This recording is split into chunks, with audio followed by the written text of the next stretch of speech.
The dog tore the steel door off its hinges before Abigail Reed could set foot through the gate of the Brennan estate. Its massive, skeletal but terrifying iron-gray frame slammed into the fence, driven by a desperate frenzy that made the heavy metal bars groan under the impact. 6 men in black suits drew their guns at once. No one dared fire. No one dared come closer. The butler seized her by the elbow, his voice dry and low. "Don't move. Don't look it in the eye." But Abby didn't run. She stood there, clutching a cloth bag that held her cleaning gloves and a photograph of her 6-year-old daughter lying in a hospital bed. And in the very moment the whole city swore that nothing alive could tame that beast, it stopped. It looked at her.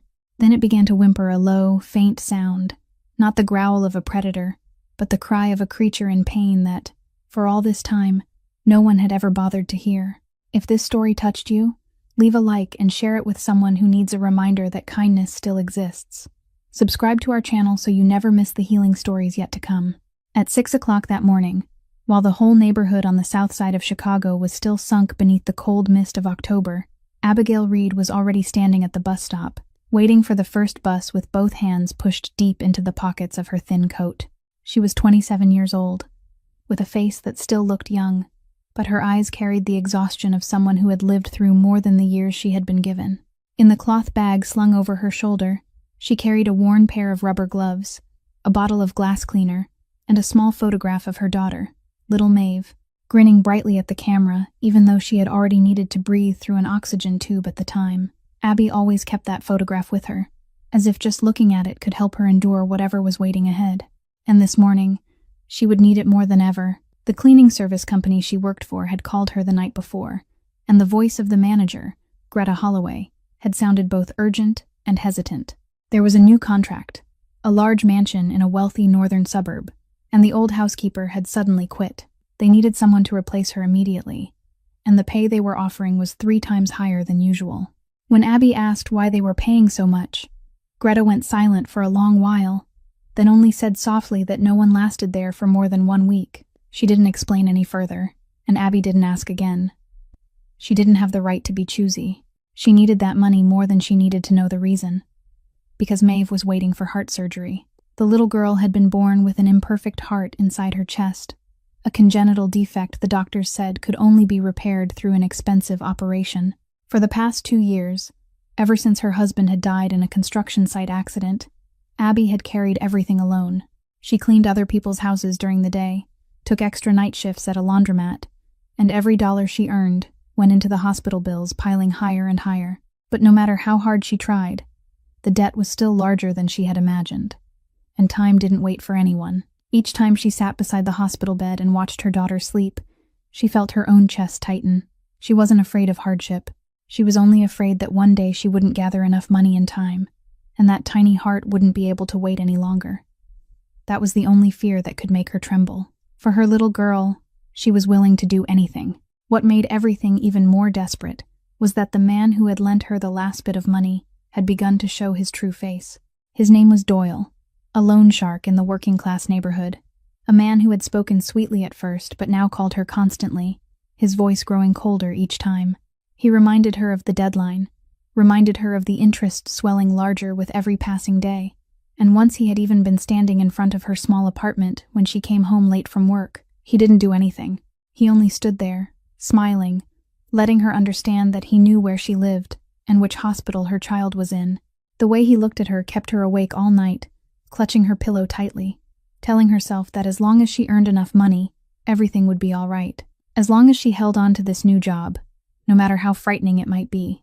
When the last bus finally dropped her at the deserted road leading up to the Mansion District, Abby lifted her eyes toward the towering iron gate ahead and took a deep breath. Gray stone walls surrounded the vast property, silent and cold like a fortress. She knew nothing about the Brennan family, didn't know who the man living behind those walls was, didn't know why an ordinary cleaning job would pay so generously.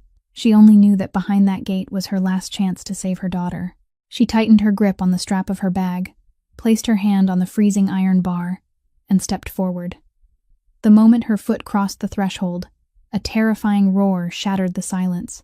The massive iron-gray dog tore its kennel's steel door off its hinges and lunged from the shadows, slamming its immense weight against the inner fence. 6 guards drew their weapons instantly, shouting in panic. Abby froze, clutching her bag to her chest, looking straight into the beast's tormented amber eyes. Then, miraculously, the growl died down into a low whimper. Before she could process what happened, 2 large guards rushed forward to restrain the animal. It took a long while after the dog had been driven back behind the house by 2 large men before Abby's breathing finally returned to normal. She was still standing in the same place, both hands trembling slightly, while the butler released her elbow and stepped back, adjusting the collar of his vest as if nothing had happened at all. He looked to be over 50, thin in build, with a straight back, silver hair neatly combed back, and a face that carried the cold indifference of a man more accustomed to giving orders than making conversation. He looked her over from head to toe, his eyes briefly passing over the worn cloth bag on her shoulder, then turned and walked inside without offering a single word of greeting. Abby understood what he meant and hurried after him. They passed through the iron gate, now pulled shut again, crossed a broad stone-paved courtyard, and moved toward the main house, tall and silent before them. Inside, everything was so vast and so still that the sound of her shoes rang out strangely against the floor. The air here carried a heavy solemnity, the kind of silence that didn't belong to peace, but to caution, as if the entire house were holding its breath, waiting for something. The butler led her down a long corridor, then stopped, turned to face her, and began speaking in the same dry voice she had heard at the gate. He introduced himself as Harold Vance, the man who managed every matter in this mansion, and said that from now on she would take orders directly from him and from no one else. Then he laid out the rules, one by one, slowly and firmly, as if hammering in nail after nail. She was allowed to clean only the areas he assigned to her, nothing more. She was absolutely not to set foot in the area behind the other wing of the house, where the dog was kept, no matter the reason, no matter what she heard. He emphasized that twice, his eyes fixed straight on her without blinking, and said that the previous maid hadn't listened, and that was why she no longer worked here. Abby nodded, her throat dry, not daring to ask what had happened to that girl. Harold continued, his voice even colder. She wasn't to ask questions about the master of the house, wasn't to be curious about the guests who came and went, and wasn't to tell anyone outside about anything she saw in this home. He said discretion was the most important condition, more important even than how well she cleaned, and that she was being paid that amount not only for her hands, but for a mouth that knew how to stay silent. Every sentence he spoke felt like a warning wrapped in a layer of politeness, and Abby suddenly understood why no one lasted in this place for more than 1 week. She thought of Maeve, of the small heart waiting in the hospital, of Doyle and those midnight phone calls, and she told herself that no matter how cold and frightening this place was, she would stay. She would do the work well, she would stay quiet, she wouldn't cause trouble, and she would save every dollar until there was enough. She lifted her eyes to Harold and said she understood, that he could trust her. The butler looked at her for another moment, as if weighing how much that promise was worth, then gave a curt nod and turned away, telling her to begin her work in the downstairs corridor. Abby slung the bag back over her shoulder, took out her gloves, and prepared to get started. But just then, from the back of the house, there came a low, muffled sound, the same sound she had heard at the gate, only weaker this time, lonelier, and she felt her heart sink without knowing why. During the first few days at work, Abby kept her promise to Harold, cleaning quietly in the areas she had been assigned and asking no questions. But no matter how hard she tried, she couldn't shut her ears to the whispers of the other servants in the mansion. They were a small group, an older cook, 2 housemaids, and a few men who took care of the grounds, and all of them spoke to one another in voices so low they were almost soundless, as if even the walls in this place had ears. It was from them that Abby slowly pieced together a vague picture of the man who lived in this house. His name was Salvatore Brennan, but no one said that name directly. They only called him the Master, and every time those 2 words were spoken, their voices seemed to sink a little lower. People said he was the most powerful man on the north side of the city, that there were men in expensive suits and gold watches who still had to bow their heads when they stood before him, and that those who had once dared to betray or deceive him had vanished from the city, with no one daring to ask where they had gone.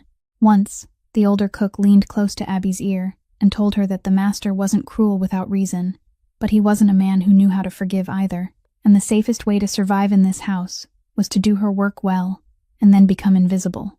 Abby listened and only nodded, remembering every word, then bent back down and continued her work, silently hoping she would never have to face that man.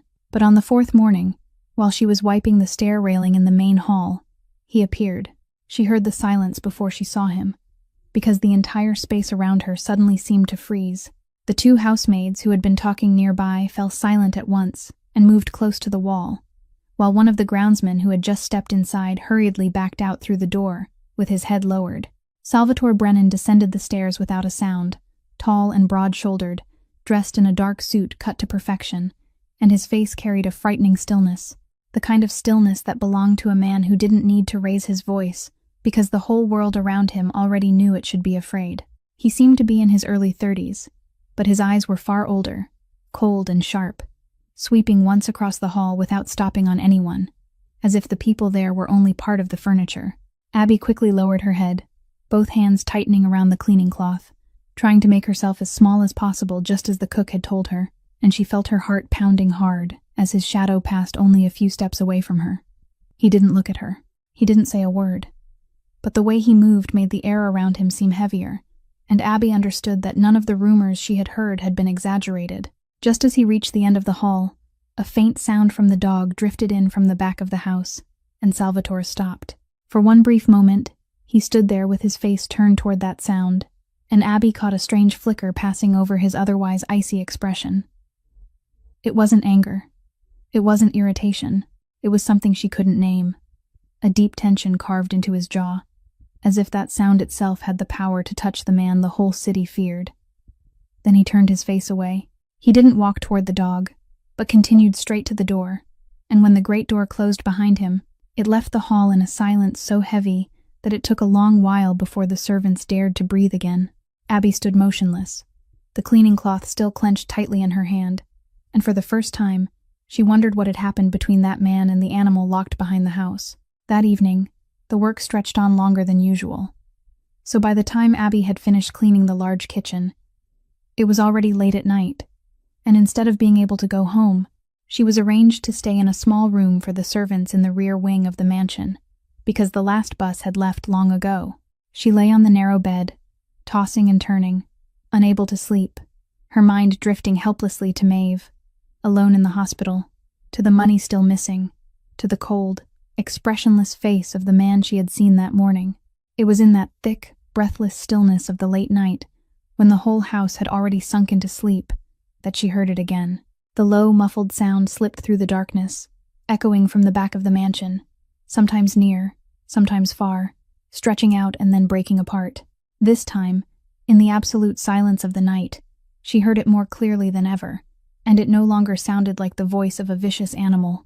It sounded like a forgotten plea, the weary moan of something exhausted to its very core, a loneliness so deep that it made her chest ache.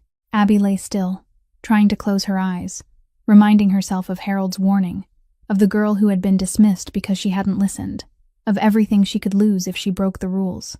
But that sound kept clinging to her, pulling her out of bed, and before she could think it through, she had already slipped on her coat, opened the door, and followed the darkness toward it.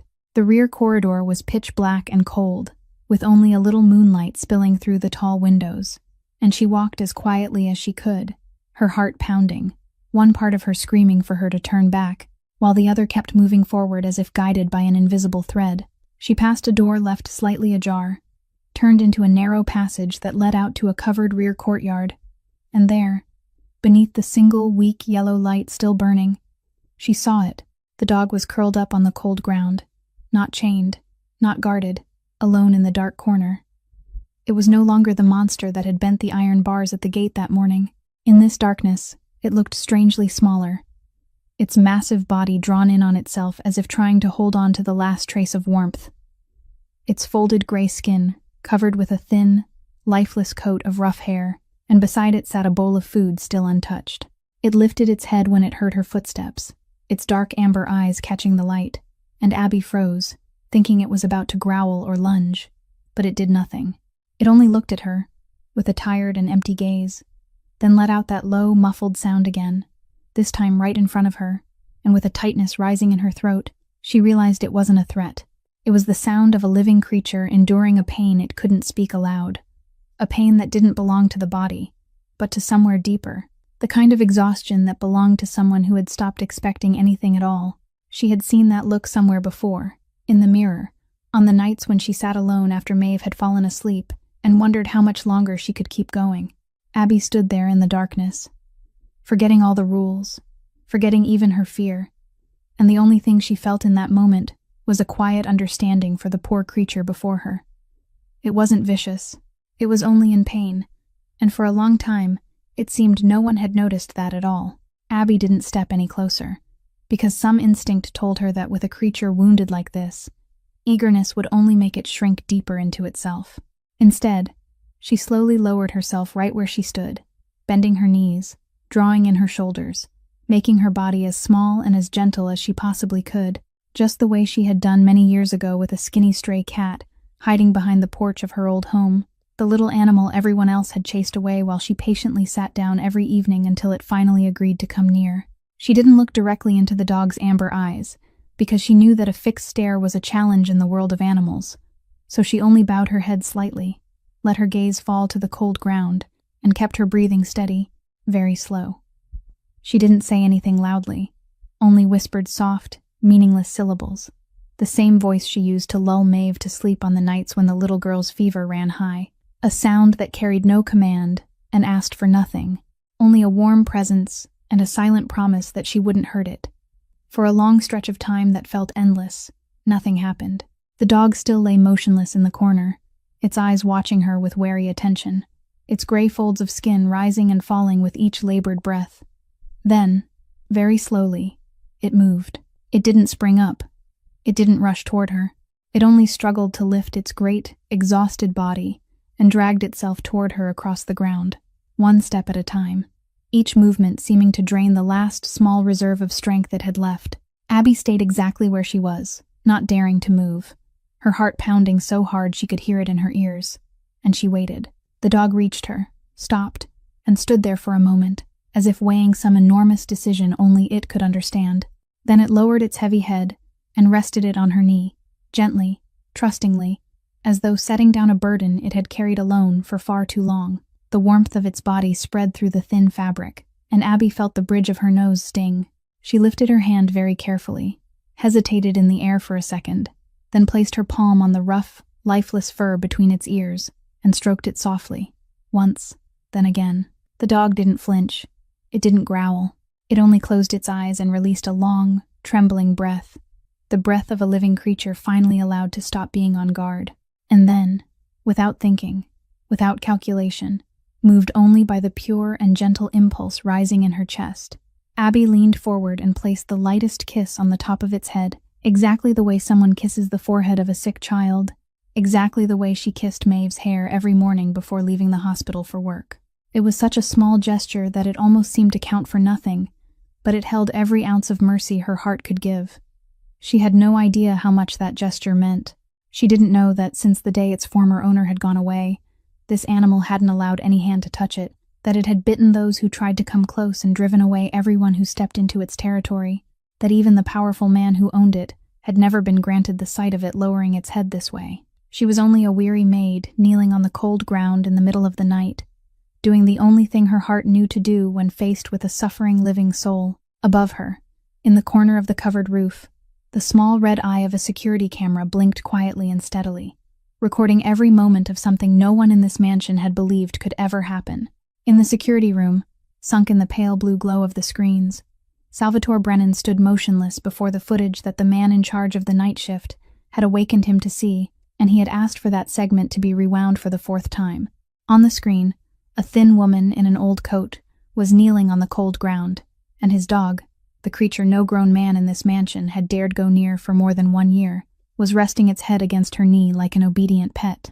He watched the animal lower its head, watched her hand settle between its ears, watched that gentle kiss, and he couldn't find a single explanation that fit with what he knew of the world. In Salvatore's world, every action had a motive, every tenderness concealed a calculation, and those who came close to him, or to anything that belonged to him, always wanted something. So he wasn't moved, he was suspicious. He turned off the screen, put on his coat, and went down to the rear courtyard alone in the middle of the night, calling no bodyguards after him, because what he was about to do required no witnesses. When he stepped into the covered courtyard, Abby was still there, sitting with her back against the wall, and the dog lying close beside her legs, and she sprang up in terror when she realized who had just appeared. She stammered, about to apologize, about to explain that she knew she had broken the rules, but Salvatore raised one hand, and she fell silent at once. He didn't shout, didn't call anyone to drag her away. He only looked at the dog for a moment, then did something that felt strange even to himself. He slowly sat down on the ground, not because he was touched, but because he wanted to see this person clearly at close range, wanted to put her in a position where her true nature would have to reveal itself. He sat across from her, with only the dog lying between them, and he began to question her in a low, cold voice, each question like a probing blade. He asked who she was, who had sent her here, how much she had been paid, and by whom to approach this animal. Abby answered in bewilderment that she was only the woman the cleaning service had sent, that she had heard the dog crying and had come to check on it, that she hadn't known it was so important.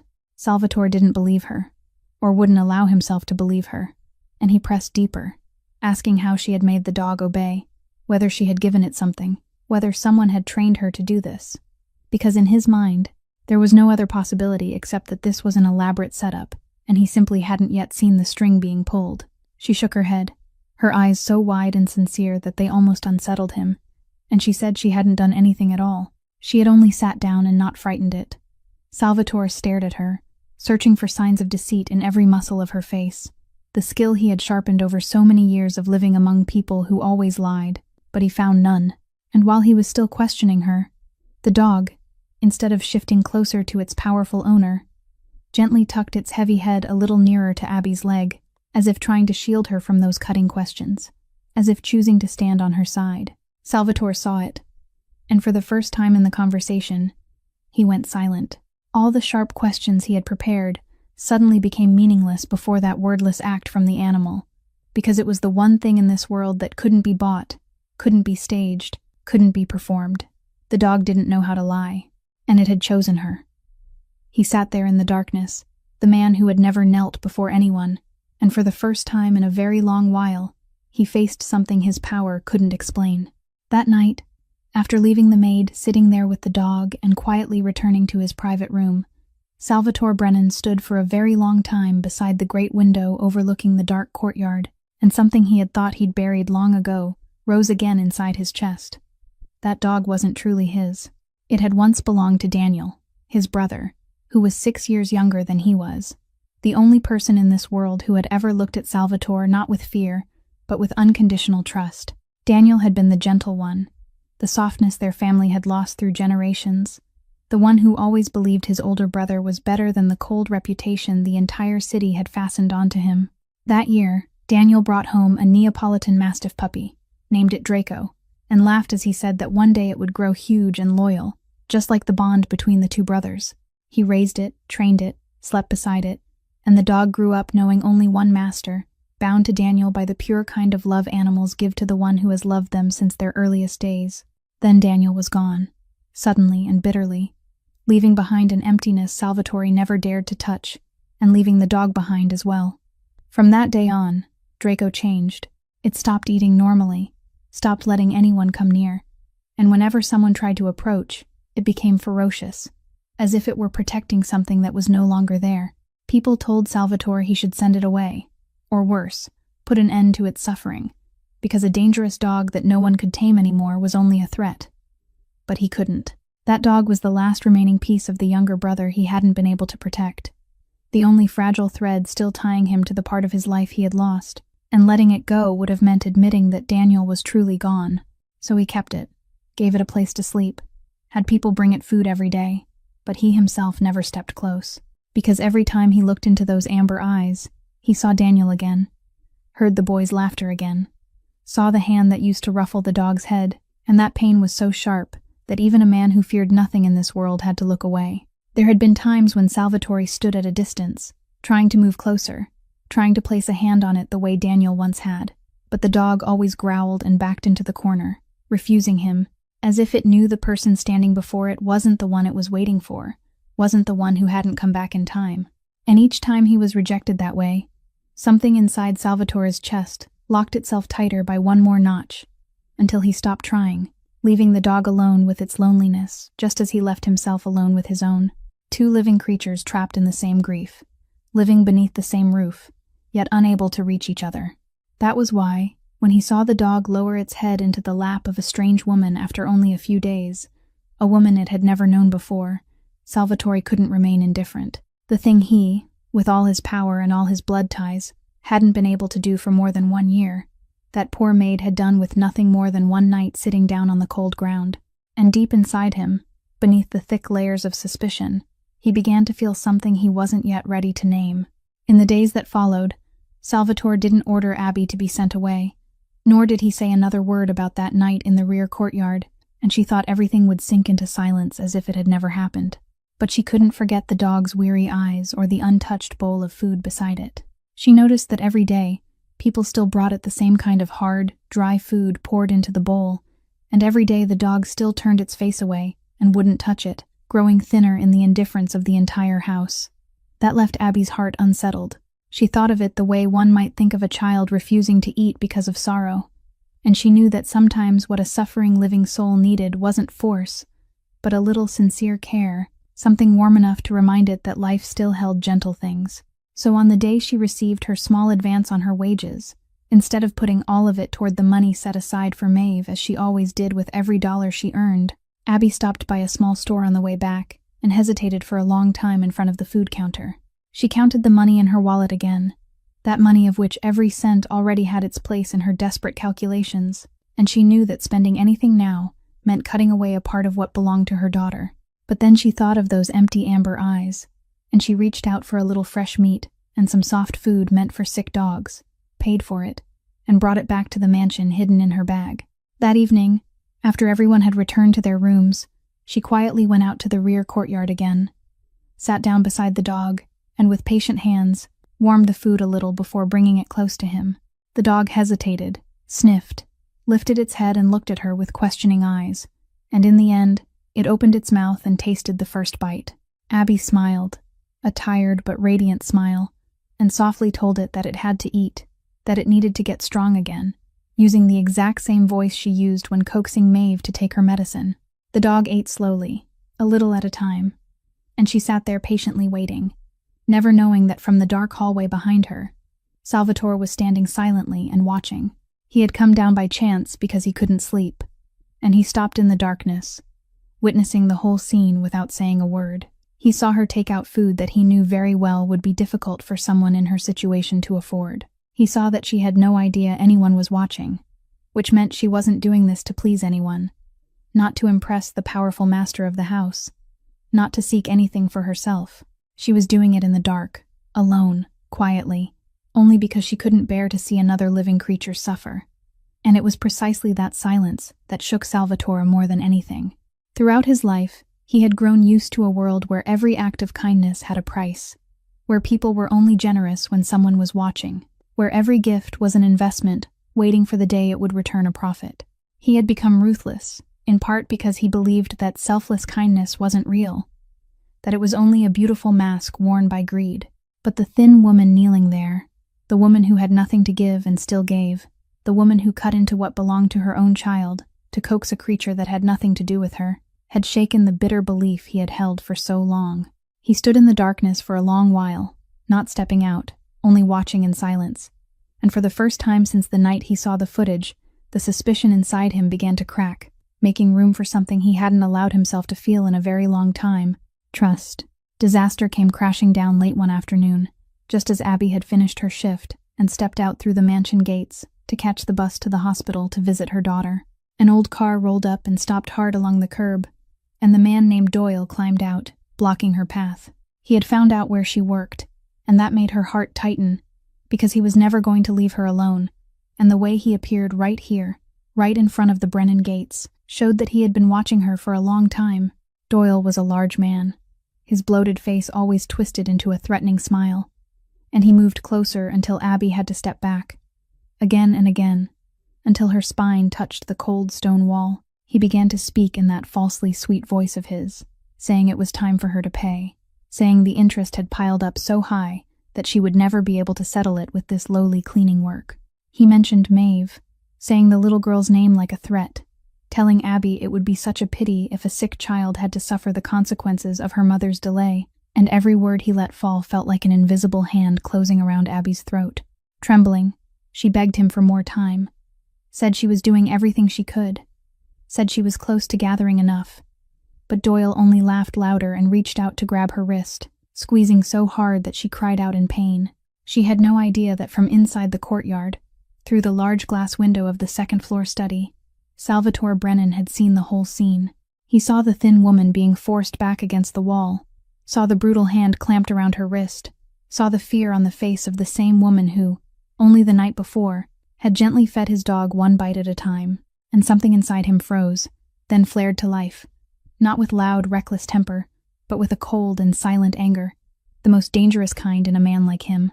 Because if there was one thing Salvatore Brennan despised more than anything else in this world, it was the sight of someone strong, using his strength to crush someone weaker, who couldn't fight back. He set down his glass of liquor, stepped out of the study, and descended the stairs with steps so slow and steady they were frightening.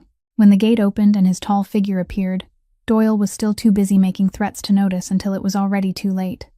Salvatore didn't speak loudly. He didn't shout. He only walked forward. And with one decisive movement, he removed Doyle's hand from Abby's wrist and shoved him back, forcing him against the very same wall where he had just trapped her. Two of Salvatore's men appeared at once on either side of the gate, but they didn't need to do anything, because the presence of their boss alone was enough to drain the color from the loan shark's face. Doyle stammered, asking who he was.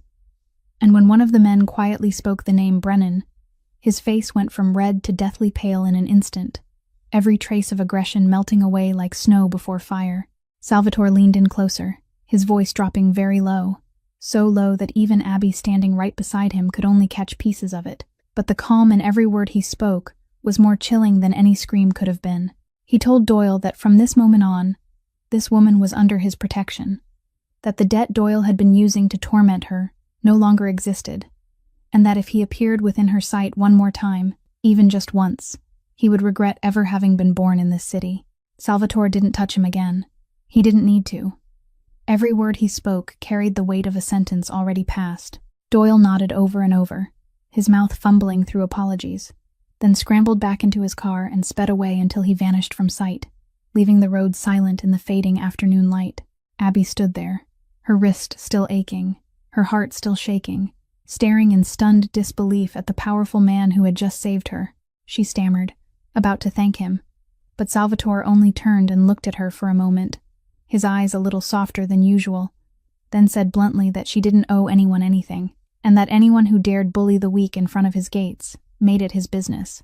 Then he turned and walked back inside, leaving her standing there with an emotion she couldn't name rising in her chest. For the first time, after so many months of exhaustion, she felt as if some wall had just risen between her and the dangers of the world. A few weeks passed after that afternoon, and thanks to Abby's patient care, the dog slowly began to come back to life. Its gray coat grew sleek again, its amber eyes started to shine with life, and it began eating regularly, even wagging its tail whenever it heard her footsteps coming near. During that same stretch of time, one morning, the babysitter Abby usually relied on suddenly had something urgent to do, and the hospital had allowed Maeve to come home for a few days of rest between treatments, so Abby found herself in a difficult position, not knowing whom she could leave her daughter with. After a long moment of hesitation, she timidly asked Harold for permission to bring the little girl to the mansion for one day, promising that she would watch her carefully and not let her disturb anyone. Harold frowned in annoyance, but strangely enough, when he heard the situation, it was Salvatore himself who gave permission, bluntly and without offering any explanation, leaving the butler with no choice but silence. So that morning, Maeve came to the mansion with her mother, a small 6-year-old girl with rosy cheeks and a smile that seemed to brighten the cold stillness of the whole house. Abby told her daughter to sit quietly in one place while she worked, but children are restless by nature, and before long the little girl had wandered out toward the rear courtyard, where the dog was lying in the sun.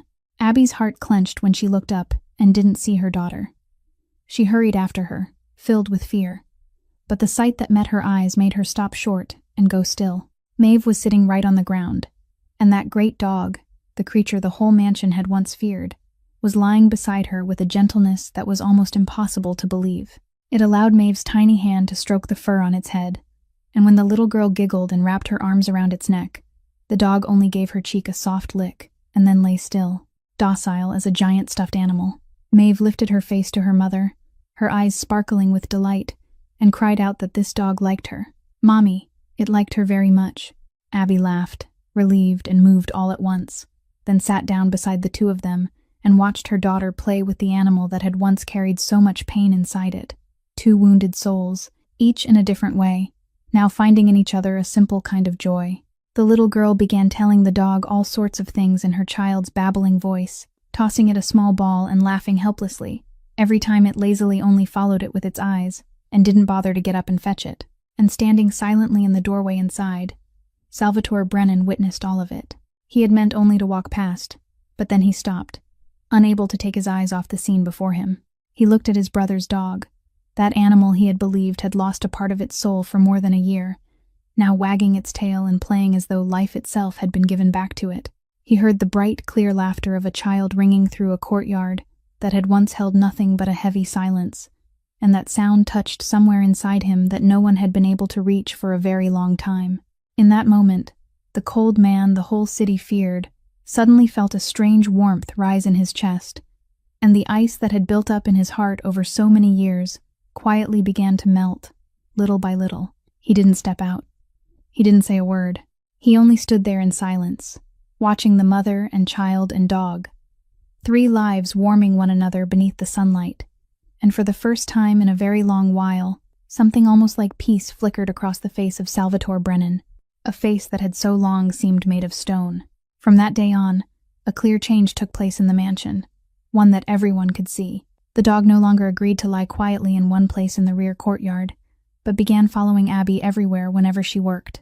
It trailed behind her when she wiped the corridors, lay down outside the door when she cleaned the rooms, and every lunchtime it would come find her and settle beneath her feet, as if that place was where it belonged. At first, the servants in the house were still cautious, but little by little, they grew used to the sight of the thin maid and the enormous dog always staying close beside each other, and more than a few of them secretly admired the way she had tamed the animal. Even the master himself had been helpless against. The dog was not only attached to her now, it had also become her silent protector, always watching each person who came near her with wary eyes, and in particular, it showed open hostility toward one person in the house, Harold Vance. The butler had disliked Abby from the beginning, and as the days passed, he became increasingly irritated as he watched her position in the mansion quietly change.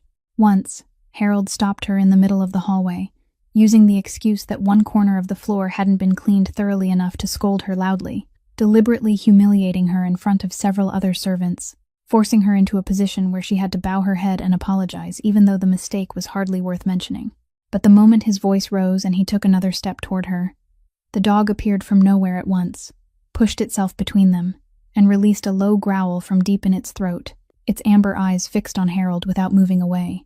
The butler froze, his face turning pale, and hurriedly backed away several steps, because he knew very well the strength of that animal, and he also knew very well whose side it was on.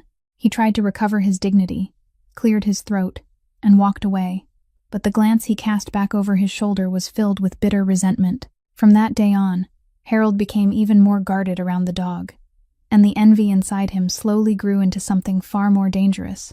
Through all his years of service, he had grown used to holding all authority in this house, used to being the master's eyes and arm, the only person Salvatore trusted to handle matters both inside the mansion and beyond its walls. But now, a poor maid from nowhere had slipped into the hidden corners he had believed only he could reach, had done something he could never do, and worse than anything, had made the master's cold gaze soften in a way Harold had never seen before. He realized that if this continued, the position and power he had spent so many years building might begin to shake, that this woman, whether knowingly or not, was becoming a threat to everything he had, and once the fear of losing what he had took root in a calculating man like Harold, it was only waiting for the chance to turn into action. He began quietly watching Abby more closely, memorizing each of her habits, every hour she came and went, every phone call she made to the hospital, silently gathering everything about her, like a patient spider spinning its web. She had no idea that behind her back, a pair of hostile eyes was waiting, and that the brief peace she had just found inside this house was now in danger of being threatened by the very man she still bowed her head to obey every day. Only the dog, with its loyal instinct, had sensed the hidden danger early, and it stayed even closer to her, as if it could feel that something bad was drawing near. The opportunity Harold had been waiting for came from a place he hadn't expected at all, in the form of a man named Marcus Reynard, an emerging figure in the city's underworld, ambitious and cold-blooded, who had long hungered for the territory Salvatore Brennan held. Reynard understood well that confronting Salvatore head-on would be foolish, because no one could bring down a man like him through pure force, so he chose another path, one more cunning and more patient, which was to find a weakness and slip in from within. And he found that weakness in Harold Vance, the butler who carried resentment and the fear of losing his authority in his heart. Reynard had someone approach Harold discreetly, and in a secret meeting outside the mansion, he placed an offer on the table that Harold could hardly refuse, a large sum of money and the promise of a respected position once Reynard took over everything. In return, Harold would serve as his eyes and ears and help him break through Salvatore's defenses from the inside. Harold, with envy already ripened and the fear of falling from favor gnawing at him, nodded. But both of them understood that to bring Salvatore down, they first had to isolate him, had to strip away the things that made him watchful and strong. And the weakest link at that moment, ironically, was the very maid who had accidentally won the master's trust. They decided to turn Abby into a pawn in their game. Harold's plan was subtle and cruel. First, he used his authority over the household finances to secretly arrange for a large sum of money to be transferred into Abby's bank account from an unclear source, a sum quietly tied to Reynard's organization, so that later it would become evidence showing she had taken money from the enemy to plant herself inside the mansion. A poor woman suddenly having an enormous amount of money in her account, with no way to explain where it came from, in the eyes of a suspicious man like Salvatore, would be something unforgivable. Next, Harold struck with a weapon even more dangerous. He had someone extract footage from the security camera system, clips showing Abby approaching the dog in the early days, then skillfully cut, spliced, and rearranged them into a different sequence. Moments of genuine and innocent tenderness were stripped away from their true context and stitched together to create an entirely different story. A story in which the maid hadn't happened to hear the animal crying, but had deliberately found her way to it with a purpose planned in advance, patiently carrying out each step to win the dog's trust, and through it, the master's trust as well. When pieced together, the staged footage carried a chillingly convincing appearance, turning all of Abby's true kindness into an elaborate performance carefully planned by a skilled spy. Harold admired his work with a cold, satisfied smile, because he knew exactly how the mind of the man he had served for so long operated. He knew that Salvatore Brennan, above all else, was a man who had been betrayed too many times to still believe in anyone's innocence, and that as long as he planted a seed of doubt large enough in Salvatore's heart, the rest of the darkness inside him would take care of itself. While the trap was being quietly and perfectly spun around her, Abby knew nothing at all. She still came to the mansion every day to work, still cared for the dog, still anxiously saved every dollar for her daughter's coming surgery, and in her heart, a fragile hope had only just begun to bloom that her life might finally get better. She didn't know that invisible threads were tightening around her, that the very kindness that had saved her for so long was about to be twisted into guilt, and that the man who had only recently become a support for her would soon look at her with the eyes of an enemy. Harold chose the perfect moment to make his move, on an evening when Salvatore had just returned after a tense day, and he came to his master's study wearing the falsely heavy expression of a loyal servant, pained to deliver terrible news. He placed a stack of documents and a staged recording on the desk in front of Salvatore. Then, in a voice filled with regret, reported that he had discovered something horrifying about the maid his master had trusted for so long. He presented the account statement, pointed to the large sum of money that had just been transferred to Abby, and said he had traced it back to a source connected to Marcus Reynard. The name Salvatore knew very well belonged to the man who had been eyeing his territory. Then Harold played the footage. On the screen, the edited images appeared, and they told a chilling story. The image of that woman quietly making her way to the dog night after night, patient and methodical, taking each step to win the animal's trust with a calculation that couldn't be mistaken. Salvatore sat in silence and watched, and with every second that passed, his face darkened another shade. In his mind, all the pieces suddenly fit together in the cruelest possible way.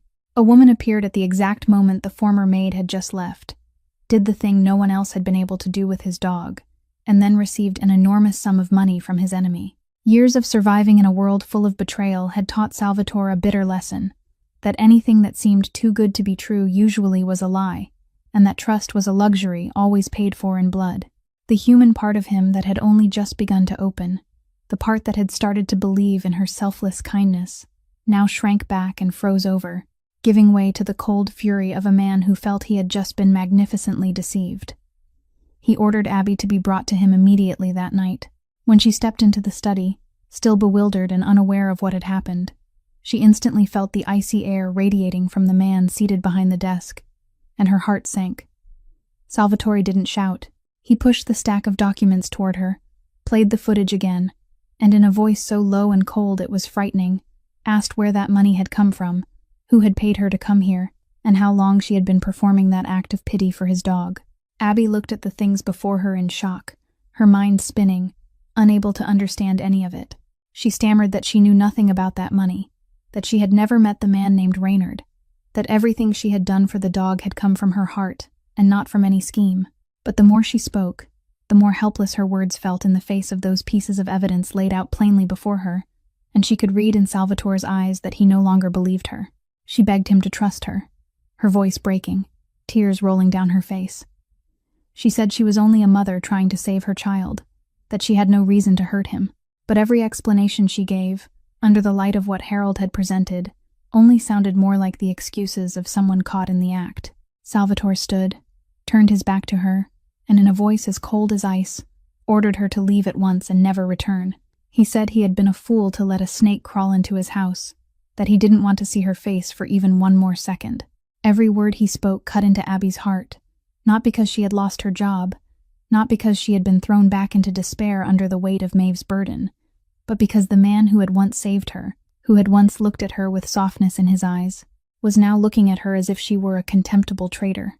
She stood there for another moment, trembling, wanting to say something more but with her throat locked tight, then turned and walked out through her tears, leaving behind the study door slamming shut and a shattering she didn't know could ever be mended. In the days after she was driven away, Abby lived inside an emptiness she couldn't name. By day, she still dragged herself from place to place, looking for small cleaning jobs so she could earn money.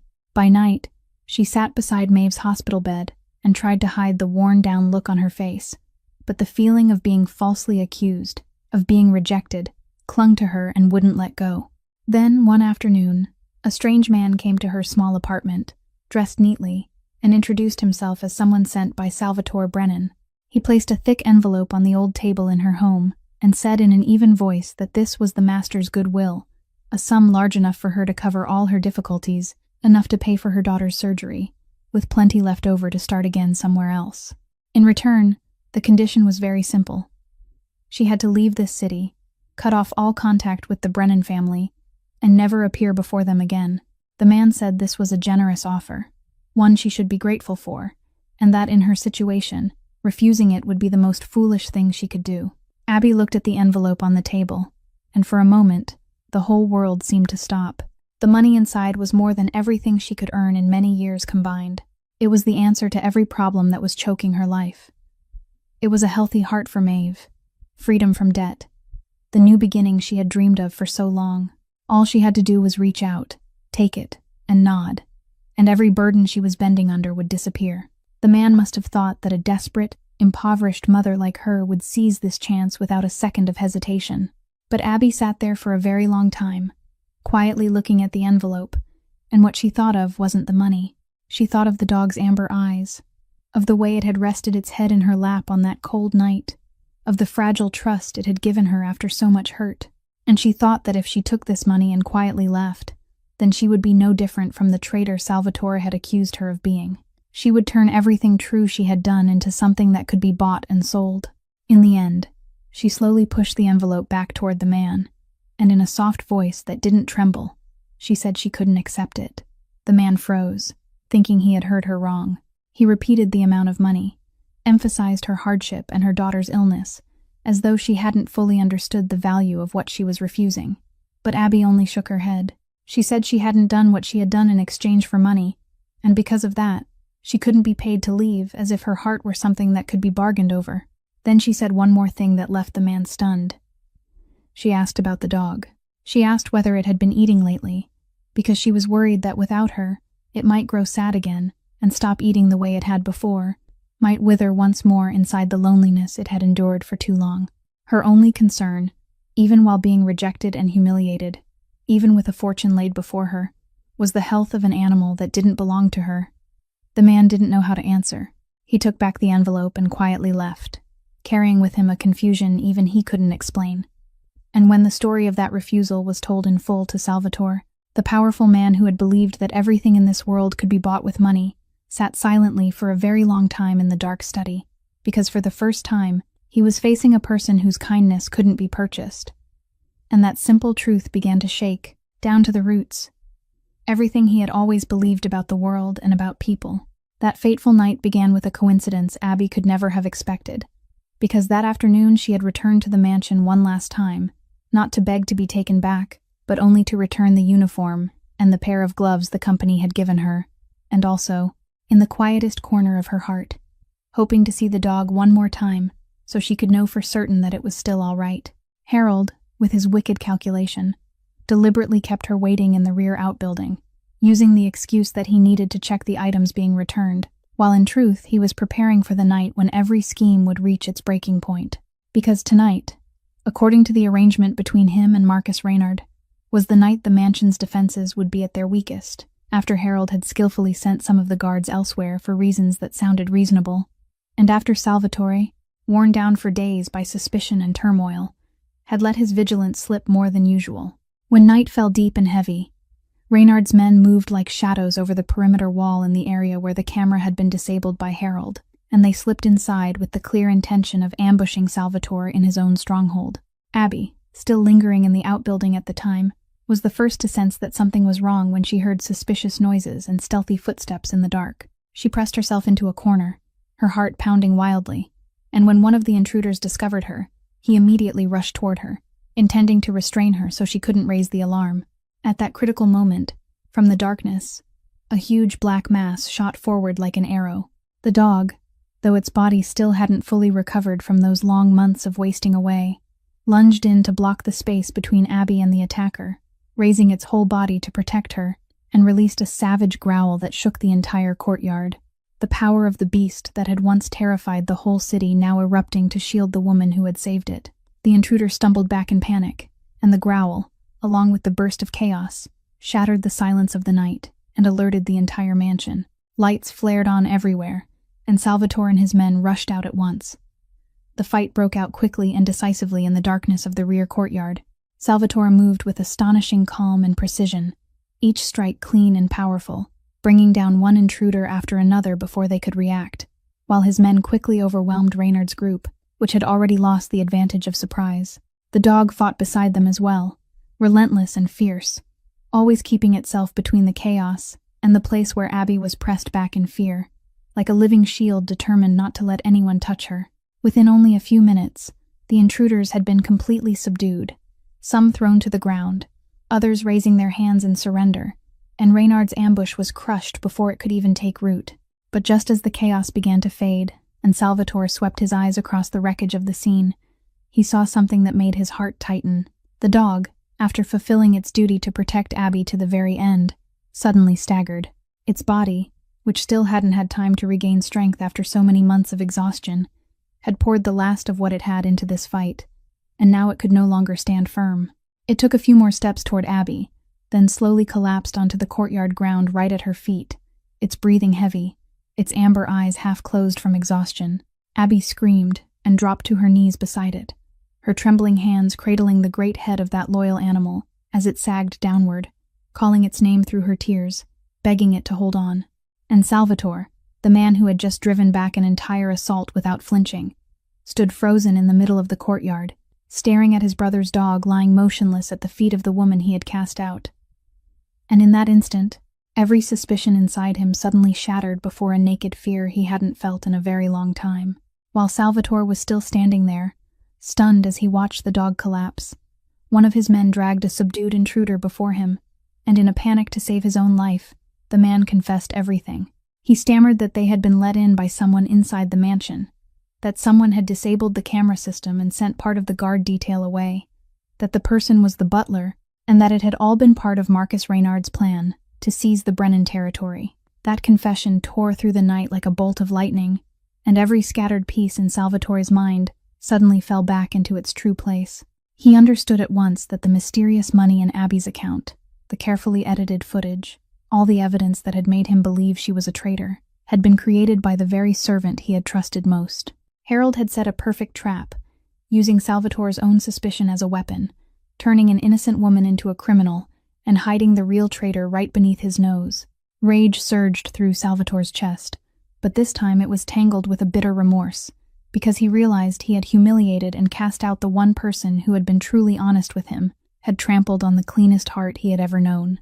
Just then, from the darkness of the hallway leading out to the rear courtyard, Harold appeared. He had meant to slip away in the chaos, but when he saw that the plot had been exposed and the intruders had been captured, his face twisted with panic and despair. In the desperation of a man who knew he had no way out, Harold didn't run. Instead, he turned all his hatred on the person he believed to be the source of every disaster, Abby. He grabbed a heavy object nearby and rushed toward her while she was still kneeling beside the dog, his eyes bloodshot with the madness of a man who had lost everything. It all happened in a single instant. Salvatore, standing not far away, could have chosen to pursue Reynard's men who were still trying to flee, could have chosen to preserve his own position in the fight, but he didn't hesitate for even 1 second. He lunged forward, crossing the courtyard faster than thought itself, and stepped in front of Abby at the exact moment Harold swung down. He knocked aside the butler's attack, locked him in place with one decisive movement, and drove him down onto the courtyard floor with absolute control, stripping away every chance he had to resist. Harold struggled, screaming vicious words, cursing Abby, cursing the dog, cursing the very day that woman had set foot inside this house, but all he received in return was the icy gaze of his former master, looking down at him as if he were something filthy. Salvatore's men rushed in at once and dragged Harold away, and at last the traitor who had been hiding in the shadows for so long was exposed beneath the lights with nowhere left to go. But Salvatore no longer cared about him.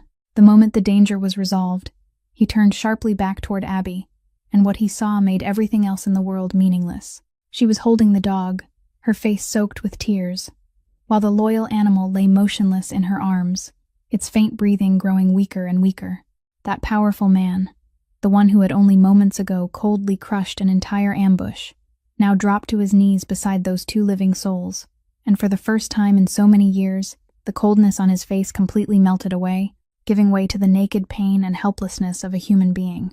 He looked at the dog that had belonged to his dead brother, looked at the woman he had wrongfully suspected and pushed away, and in that final, unbearable moment, he understood that he couldn't lose anything else. Not this dog, and not this woman either. While Salvatore's men were still holding Harold tightly and escorting the intruders into a corner of the courtyard, the butler kept begging and making excuses, trying to blame circumstance, unfairness, anything except his own treachery. Salvatore stood up, stepped in front of him, and looked down at the man who had served him for so many years with eyes that no longer held even the faintest trace of warmth. He didn't hit him. He didn't need to. Because for a man like Salvatore Brennan, the heaviest punishment didn't lie in wounds on the body, but in stripping a traitor of everything he had ever possessed and everything he had ever coveted. In a voice so low and cold it sent a chill down the spine, he told Harold that from this moment on, his name would no longer mean anything in this city, that every door once open to him would be closed forever, that he would be stripped of every position, every connection, everything he had sold his conscience to obtain, and that he would face the consequences of betrayal, according to the very laws of the world he had chosen to enter. He declared that both Harold and Marcus Reynard, the hidden master standing behind him, would pay for tonight, and that he would personally make sure the man who had dared reach into his house and bully the vulnerable under his protection would understand the price of greed. Every word he spoke carried the weight of a sentence that couldn't be appealed, and when Harold heard those words, he finally fell silent, his head dropping in complete collapse, because he understood that for someone like Salvatore, words were action, and from this moment on, his fate had been decided. But just as that cold fury was covering the courtyard, a voice rose and cut through everything, trembling but determined. It was Abby's voice. She was still kneeling beside the dog, both arms cradling its heavy head, and she lifted her face to look straight at Salvatore, telling him to call a veterinarian immediately, that the dog couldn't wait any longer, that now wasn't the time to worry about punishing anyone. The whole courtyard suddenly went still, because no one had ever dared give Salvatore Brennan an order in that voice, and no one had ever dared interrupt him while he was deciding another person's life. The servants around them held their breath, waiting for their master's reaction, and some of them even shuddered on behalf of that reckless woman. But Salvatore didn't grow angry. He turned to look at Abby, at the thin woman kneeling on the cold courtyard ground, tears streaming down her face, placing the life of an animal above her own grievance, above even her fear of the man the whole city dreaded. And in her eyes, he saw no calculation at all, only the pure urgency of a heart that couldn't stand by and watch another living soul suffer. In that moment, the man accustomed to giving orders to the entire world suddenly did something even those closest to him could hardly believe. He nodded.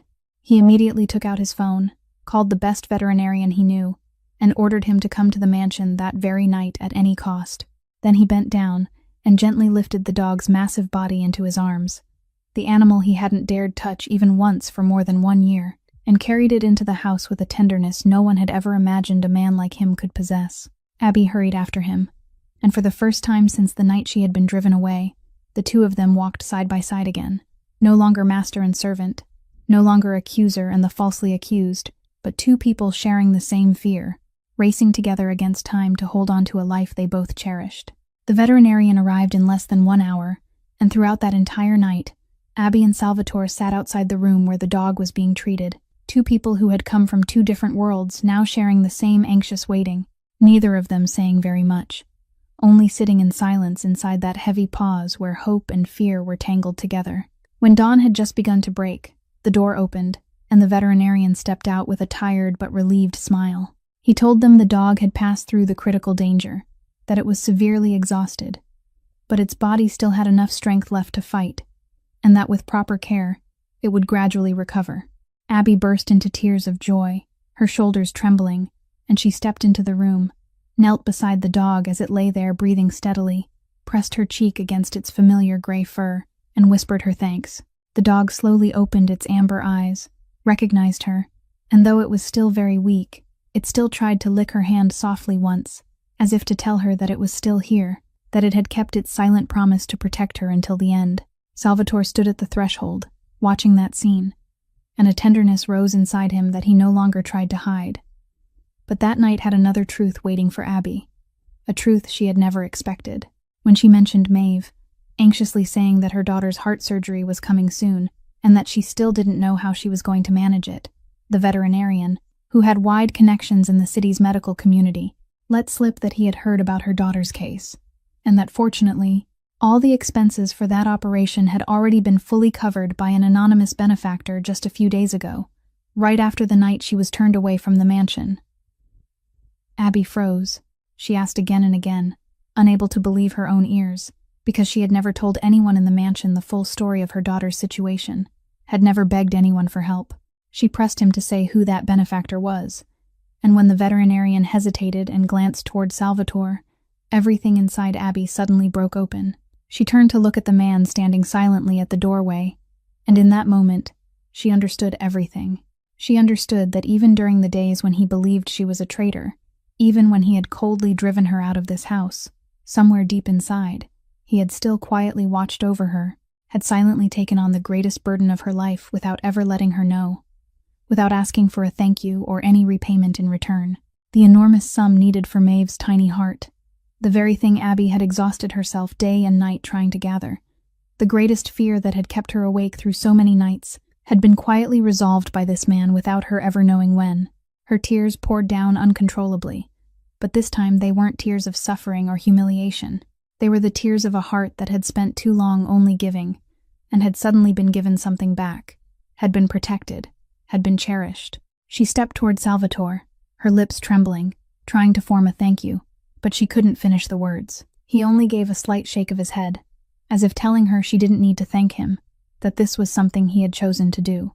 In his deep, rough voice, he admitted that he had been wrong to accuse her, that he was sorry for the cruel words he had spoken, and that she, a woman with nothing in her hands, had taught him something that a lifetime of power and wealth had never managed to teach him, that true kindness still existed in this world.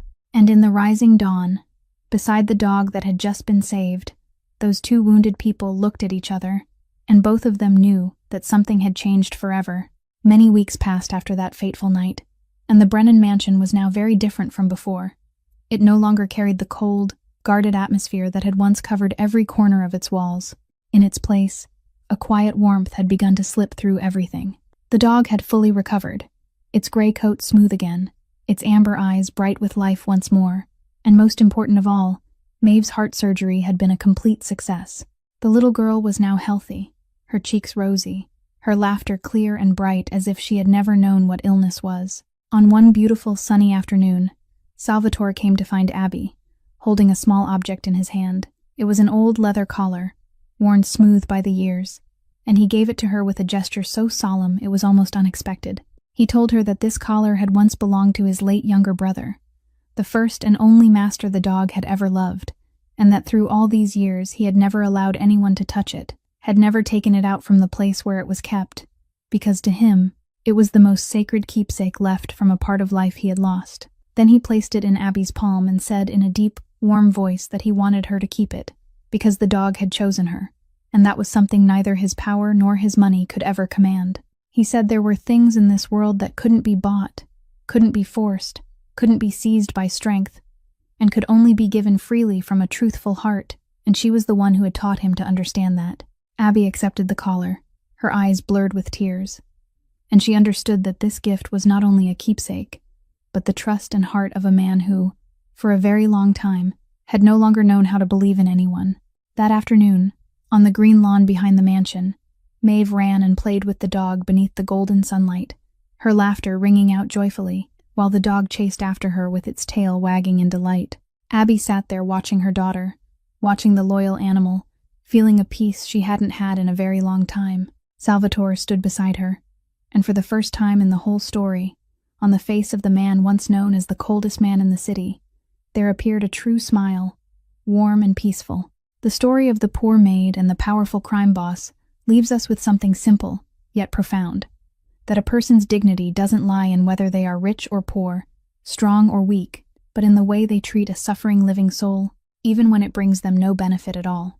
True kindness is the most precious treasure, one that no fortune can ever buy, and sometimes the smallest, most selfless act of kindness has the power to heal the deepest hidden wounds and move even hearts that seem to have turned to stone. And you? What do you think about this story?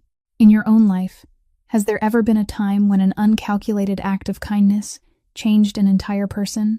If this story touched your heart, please hit the subscribe button on our channel, leave a like, and share this video with the people you love, so that each day we can continue listening together to more meaningful and heartwarming stories. We truly hope to hear the feelings from deep within your heart, so please leave a comment and share your thoughts, so we may together cherish the beautiful things in life. May all of you who are listening to this story always have abundant health, a joyful, peaceful life, and a heart filled with love every day. Goodbye for now, and see you again in the next videos.